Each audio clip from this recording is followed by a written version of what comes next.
So the next challenge I see with our clients is progressing from their property acquisitions and understanding the liabilities associated with the site to actually managing those sites.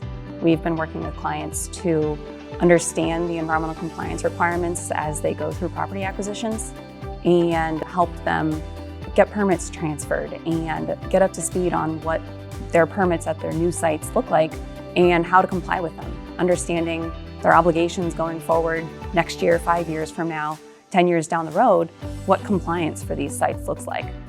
Geosyntec provides environmental permitting. We provide permit sampling and compliance support. We've developed compliance calendars that help our clients really understand their systems and organize their reporting and consolidate a lot of the work that they're doing across their organizations that may not be consolidated or well understood by everyone who needs to know.